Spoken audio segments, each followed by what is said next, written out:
Oh, what do we have here? Meal prep, bitches. Alright. Welcome to Forge Fitness, guys. We are back to give you part 2 of our meal prep mini-series where we're going to show you 3 different meals that you can utilize to have an effective,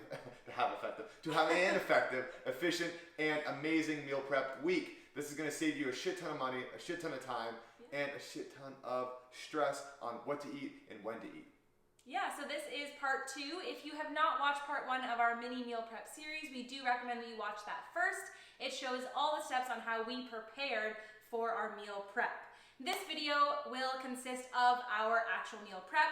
Considering it is Sunday, we will be doing our meal prep for the week today, and we will be giving you guys a snapshot of how we meal prep for the week. And then we'll break it down later in the video on which ingredients and how we meal prepped each meal. Each meal, yeah. So many meals. So many meals, so many meal times, lots of meal words. So sit back, grab a boobly, and relax. Enjoy the vlog or video. Cheers.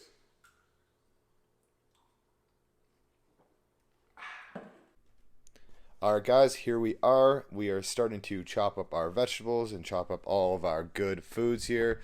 And we're going to show you guys how to meal prep. Today we wanted to give you all the good different recipes that we use for breakfast, lunch, and dinner. And this is just something that we did for this week. We changed it up from here and there. We don't always want to, eat the same crap. I know Felicia has something she wants to get off her chest because she's fired up today thinking about how many people make that same mistake and make their meal prep so boring. So I'm going to hand it over to her and let her give us some insight. So yes, for people that think meal prepping is eating the same meal every single day, it doesn't necessarily have to be. In this video, we kind of chose to block off our meals into certain containers and have it ready to go. However, meal prep can just be preparing for the week for your meals. So it doesn't necessarily have to be eating the exact same food, the same combination of food for lunch and then the same combination of food for dinner. You can mix it up. If you have a whole bunch of vegetables ready to go, you can mix that up in your eggs. You can mix it up for your lunch, for your dinner, whatever it is. So it's just kind of being more prepared for the week to save you time, to save you money, to save you energy, and to enjoy the foods that you like. Yeah, I think that's a great point to make. And I think the most important thing when it comes to meal prep, besides obviously the obvious state of it being called preparedness and meal prepping, is just becoming aware of the things that you're putting into your body and how much of it that you're putting into your body. And when you can figure out how much your body requires to run sufficiently and to feel good, which is the most important part of fitness and health, it's going to help you guys so much more on the outside world when you're not doing meal prep and you're just eating off of intuition, which is something we call intuitive eating. And this is the step that's going to bring you closer to becoming a more intuitive person in and outside of the gym, especially in the kitchen. And so many people, especially I could say from a client standpoint, they put all their hard work into the gym. They do such a good job in their hour and a half sessions with me here at Forge, but then they go home and they may make the mistake of thinking just because they worked hard in the gym that they can overeat. And unfortunately, we cannot out-eat a bad diet. And I think that's something that a lot of people try to put out there on social media and stuff like that, that they're hustling, they're grinding hard, and they're crushing it, and they're able to just eat whatever they want. A lot of that shit's just for show, guys. So what you can do is you can take a day aside and get some good foods that you like, make some great meals, make some healthy options, so that when you have to go into your fridge and choose what you're going to eat because you're starving, you have to make an easy choice without looking around trying to figure out what to eat and then grabbing those Doritos, those Pop-Tarts, or any of that shit that makes you feel like garbage afterwards and makes your body run inefficiently. But when you're prepared, you put your hand in the fridge, you're ready to go. And that's going to be it for us. We're wrapping it up here in the kitchen, and we're going to show you what we made. We hope you enjoy the rest of the video, and we'll get back to you at the end. Okay, so first meal of the day is breakfast. We made these really yummy egg cups. We love these because they're quick for on the go, and you can put any of your favorite ingredients that you enjoy in them. So for us, we're each going to have 2 for each morning. And we're going to pair this, because it's such a great source of protein for these cups, we are going to pair the egg cups with a nice pumpkin muffin so that we get some nice carbs in the morning. So we're each gonna have a muffin, or I should say each meal will have a muffin. And then we also picked out some great fruits that we like to carry with us on the go. Kiwi, apples, bananas are just some examples. We also really like berries. So what we're gonna do is section them off and put them into our containers so we have them ready to go. We're not a huge fan of brown fruit, however, so we might just put them in whole so that the oxygen doesn't turn them any browner than what they are. So that's our first meal of the day, breakfast. So egg cups, pumpkin muffins, and a nice fruit to pair with it. Next up, lunch. Moving on to lunch, guys, we're going to show you how to use your food scale. So first things first, what we're going to do is we're going to put our meal prep container on the scale to tear it out. From there, we'll press start. Very simple. It will show 0 grams. When we take off our meal container, we're going to see that it's minus 34 grams. From there, we want to put on our lunch, our tuna couscous, which is incredibly tasty, packed full of good macronutrients, healthy fats, healthy proteins, and great carbohydrate source right there. We're at about 466 grams. So we're not too anal about measuring the exact amount of each nutrient that's going into our meal prep here for lunch.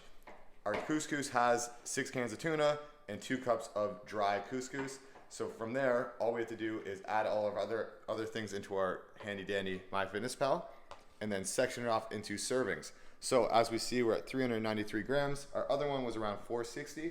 So we're gonna want to keep it a little consistent and just measure it out. 450, no problem. That's perfect. Throw it up there. We continue on until we run out of ingredients, and then that's what we do from there. With our big bulk, we divide it by however many containers we get, and that is our caloric intake and macronutrient breakdown for our lunch. Now we do eat shakes and such and snacks throughout the day. So it's not like we only eat breakfast, lunch, and dinner, but we can't really prepare our shakes as well as we do with our breakfast, lunch, and dinner. So that's going to be it for lunch. We have a little bit left here. Looks like we're going to get about 6 servings out of this whole recipe, which is perfect. It gives us each at least, this could probably be a lunch for each of us each day. Anyways, it's a big meal. But if anything, it's going to give us 3 days of meals, which is awesome. Saves us a lot of time and a lot of money. This whole meal only costs us $6.50 to make, which is awesome. Last but not least, we have our dinner.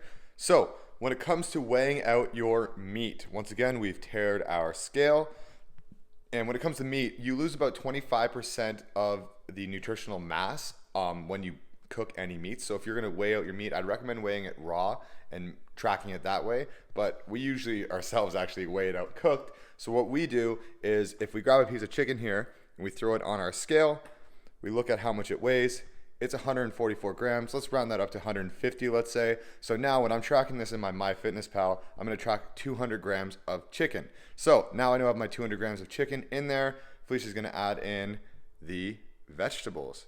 It doesn't really matter when it comes to vegetables. We don't track them very much unless it's like a root vegetable or the sweet potatoes, of course, we track because they're high in caloric intake and carbs. But when it comes to our cauliflower, onion, and stuff like that, we don't go too crazy on that unless we're on a serious cut. So now that we have that in there, we will tear out our scale, and Felicia will add in the sweet potato fries. What do you want to say, Fel? Anything? I love sweet potato fries. Yes, they are crunchy because I prefer the crunch. So we're going to weigh out about 100 grams of sweet potato fries for each meal. This will be a nice complex carb for us. Lots of nutrients in them. We just baked them with a little bit of garlic, so about 100 grams each meal. And then we're going to move on to our next. To the next. So yeah, guys, this is a super easy way to get yourself set up for easy, healthy gains in the gym and at home for your body and for your health. Obviously, with the sweet potatoes, we showed you the Pam spray. In this case, we use Pam, but that's going to save you so many calories because French fries, it's not hard to swallow like 15 potatoes worth of French fries, but when you're baking them, they're like this. They're extremely tasty still, but you're saving a shit ton on calories. And if you want to hear it, we still got a crunch. Sorry for everybody who gets, what is that phobia called? I don't even know what it's called. I don't know, but yeah, the fear of people chewing. Lucas. Sorry, brother. Okay, about 100 grams. Perfect. Wow, So, that's a lot of sweet potato. so we're gonna, yeah, like you said, look how big these meals are, guys. We got lots here.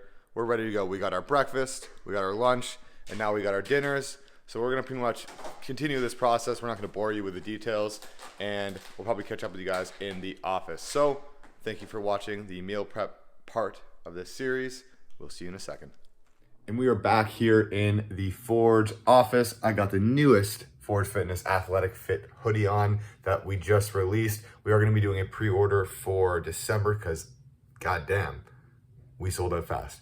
But enough about trying to sell things to you guys. Back to the video. Thank you very much for watching this video. We hope you learned a thing or two about this. The last thing we wanted to do is to overcomplicate things.